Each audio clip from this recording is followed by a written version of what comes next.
దేవుని నామంలో మీ అందరికీ నా వందనాలు. ఈరోజు చాలామంది క్రైస్తవులు సహోదరులైన దైవజనులు ప్రకటించేది ఏంటంటే, దేవుని సన్నిధికి రండి కాపుదల ఉంటుందని చెప్పేసి ప్రకటిస్తారు. నేను ఒకటి అడుగుతున్నాను, దేవుని సన్నిధికి అసలు ఎందుకు రావాలి? దేవుని సన్నిధికి ఎందుకు రావాలంటే, మన ఆత్మీయ జీవితాన్ని నిలబెట్టుకోవడానికి, మన ఆత్మీయ జీవితాన్ని కట్టుకోవడానికి, ప్రభువులో మనం స్థిరపరచడానికి సంఘ సావాసం చాలా ముఖ్యం. అలాగే దైవజనుల యొక్క సపోర్ట్ అంతే ముఖ్యం, ఆయన వాక్యం కూడా అంతే ముఖ్యం. దేవుడి సంఘానికి ఎందుకు రావాలంటే, మన ఆత్మీయ జీవితాలు కట్టుకోవడానికి, మన కుటుంబాలను సరి చేసుకోవడానికి, మన విశ్వాస జీవితంలో స్థిరపరచడానికి, బలపరచడానికి దేవుని సన్నిధికి రావాలి. మన చిన్నగల పదలు వాంగొద్దు. ఎందుకు దేవుడి సన్నిధికి రావాలి?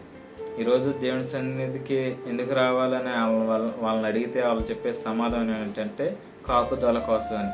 నేను అడుగుతున్నాను, ఈరోజు నువ్వు దేవుని సన్నిధికి వెళతావు, నువ్వు దేవుని సన్నిధికి ఆదివారం చక్కగా రెడీ అయ్యి వైట్ అండ్ వైట్ వేసుకొని చక్కగా దేవుని సన్నిధికి వెళ్తావు.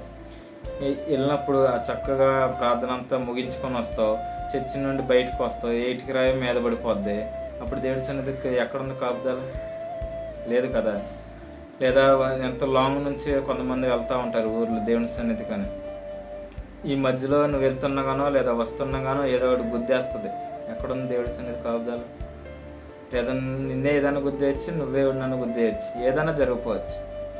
కానీ ఒక క్రైస్తవుడు, నా ఉద్దేశం ఒకటేనండి, ప్రతి ఒక్కటి మెంటల్గా ప్రిపేర్ అయిపోయి ఉండాలని క్రైస్తవుడు నా ఉద్దేశం. ప్రతి ఒక్క క్రైస్తవుడు మెంటల్గా ప్రిపేర్ అయిపోవాలి దేవుని విషయంగా. నా దేవుడు నన్ను రక్షించినా రక్షించకపోయినా, నా దేవుడు నన్ను కాపాడినా కాపాడకపోయినా, నాకేం జరిగిపోయినా సరే, నా దేవుడు నన్ను చూస్తున్నాడు, నా జీవితాన్ని చూస్తున్నాడు. ఆయనతో నేను నడిచే